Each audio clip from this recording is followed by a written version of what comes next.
B2B 영업에 대한 잘못된 관행 3가지, 그중 두 번째가 되겠는데요. B2B 영업도 결국 관계 영업이라고 하는 인식이 되겠습니다. 여기서 여러분들께서 꼭 오해하시지 않으셔야 할 것은요. B2B 영업에 있어서 관계 영업이 중요하지 않다라는 게 아니에요. 관계 영업 굉장히 중요합니다. 그런데 문제는 B2B 영업의 처음과 끝을 관계 영업이라고 하는 틀 속에서만 갇혀서 사고하고 영업 활동을 한다는 데 문제가 있는 거예요.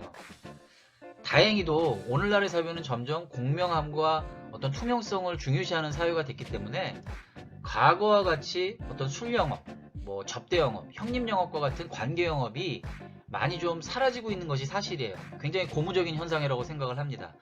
그럼에도 불구하고 이 관계 영업의 형태는 다양한 형태로 이렇게 파생되어질 수가 있거든요. 그러다 보니까 이런 관계 영업들의 형태에서 오는 영업 퍼포먼스가 분명히 존재해요. 관계 영업 잘해도 영업 결과치가 나오는 경우들이 종종 있거든요. 문제는 이러한 것들을 예외적인 경우로 생각을 해야 되는데 이 상황을 전부라고 착각하는 경우가 많다라는 거죠. 혹은 그렇게 생각할 가능성이 높다라고 하는 거죠. 그래서 이것이 자신의 영업 역량이라고 착각하게 되는 순간 우리는 이러한 패턴을 반복하게 되고요.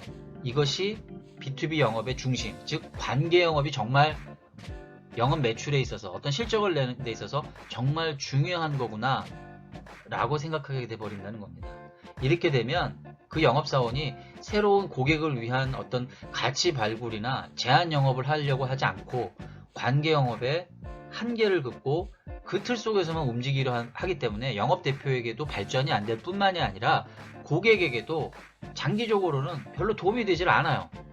그래서 우리는 늘 솔루션 영업을 강조하지 않습니까? 뭐 솔루션 영업의 개념에 대해서는 이 시간에서 다루진 않겠습니다만 우리가 이 시점에서 생각해 보아야 할 점이 있어요. B2B 영업이 관계 영업이라고 하는 틀 속에서 벗어나야 하는 이유가 되는 거죠. 자, 예를 들어서 가장 관계 영업의 한계가 드러나는 대목은 이런 거예요.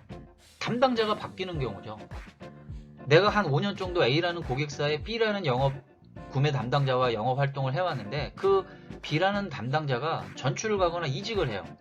그러면 새로운 담당자가 왔을 때 어떻게 해야 됩니까? 그렇죠. 관계 영업이라고 하는 식으로 영업을 해온 사람은 새로운 관계를 구축하는데 또 많은 어떤 리소스를 투여를 해야 되잖아요. 그런데 우리가 솔루션 영업으로 차곡차곡 그 회사의 가치 기반에서 영업 활동을 해왔다면 어떨까요? 그렇죠. 어떠한 영업 담당자가 바뀌었다 하더라도, 구매 담당자죠. 구매 담당자가 바뀌었다 하더라도 그동안 세월 동안 축적되어져 있는 솔루션 영업을 통해서 우리는 지속 가능한 영업 활동을 해나갈 수가 있다라고 하는 거죠. 그래서 우리가 관계 영업에 아직까지도 치중되어 있는 영업 활동을 하고 계시는 분들이 있다면 이 인식을 바꿀 필요가 있고 이것이 B2B 영업에 대한 잘못된 관행 중에 두 번째 사례로 제가 넣게 된 것입니다. 다시 한번 강조드리지만 B2B 영업에서도 관계 영업은 매우 중요합니다. 그런데 우리가 간과하지 말아야 할 것은 솔루션 영업을 통해서 고객의 만족을 극대화시킨 이후에 그 대가로서 찾아오는 것이 고객과의 관계인 것이지 결코 관계가 먼저 선행해서는 안 된다라고 하는 것입니다. 자, 지금부터 제가 말씀드릴 사례는요. 고객과의 관계를 바탕으로 해서 솔루션 영업을 통해 고객을 만족시키고 그 이후에 더 다양한 영업 기회로 발전했었던 사례를 말씀드리고자 합니다. 제가 과거에 커피 사업을 했었는데요. 매장을 운영을 하고 있었습니다. 그때 거의 매일 찾아오시다시피 했던 단골 고객 한 분이 계셨는데 이분이 저에게 아주 신선한 제안을 하게 됩니다.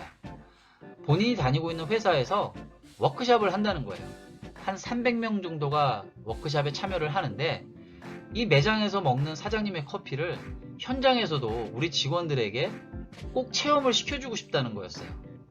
지금 무슨 얘기냐면 현장에 제가 가서 핸드드립으로 커피 서비스를 좀 해줄 수 없느냐라는 거였죠. 사실 저에게는 수락하기가 매우 어려운 제안이었습니다. 직원들만을 남겨둔 채 저 혼자만 현장으로 가는 것도 어려웠고 또 현장에서도 매장에서 먹는 것과 같은 그러한 맛있고 신선한 커피를 과연 얼마만큼 재현해낼 수 있을 것인가에 대한 두려움도 사실 조금은 있었던 것이었죠. 그럼에도 불구하고 제가 그 제안을 전격적으로 받아들인 이유는 솔루션 영업에 대한 강한 자신감이 있었기 때문입니다. 저는 당시에 커피를 단순히 판매하는 상인의 역할뿐만이 아니라 커피를 가지고 대학에서도 강의를 할 수 있을 정도의 지식을 좀 가지고 있었는데요. 새벽에 일찍 나와서 제가 300명분에 해당하는 커피를 로스팅을 하게 됩니다. 그리고 그 로스팅을 밀봉한 상태에서 냉장 보관을 하게 되는 것이죠. 커피는 이렇게 밀봉하고 냉장 보관을 하면 최장 일주일까지는 맛의 변질이 거의 없습니다. 그렇게 보관을 한 이후에 워크숍이 벌어지는 당일날 직원들과 함께 더불어서 커피 원액을 핸드드립을 통해서 원액 추출을 하게 됩니다. 그리고 미리 황학동 시장에서 준비한 대형 스테인리스 통에다가 이 원액을 담고 저는 현장으로 출발을 하게 되죠. 그리고 워크숍 당일 직원들이 점심을 먹고 이제 교육 장소로 올라오는 그 시점에 미리 준비해 두었던 테이블과 따뜻한 물을 통해서 원액과 같이 섞어서 한 잔의 맛있는 핸드드립을 제공을 하기에 이르는 것입니다. 어땠을까요? 결과는? 네, 대만족이었습니다. 거의 매장에서 먹는 것과 다를 바 없는 맛있고 신선한 커피를 제공했다라고 해서 그 고객은 저에게 매우 만족스러운 마음을 표현해 주셨고요. 이 일을 계기로 해서 제2, 제3의 또 다양한 고객을 확보하게 되는 그러한 아주 아름다운 영업의 끝맺음을 맺게 됩니다. 제가 말씀드리고 싶은 것은 뭡니까? 결국은 관계 영업과 솔루션 영업은 띄어지는 개념이 아니다라고 하는 것이죠.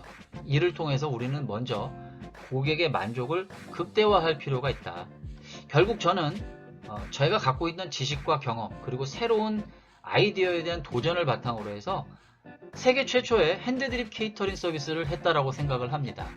이것은 결국 관계 중심의 영업에 국한하지 않고 솔루션 중심의 영업을 진행했기 때문에 나타난 결과라고 저는 자신 있게 말씀드릴 수가 있는 것이죠.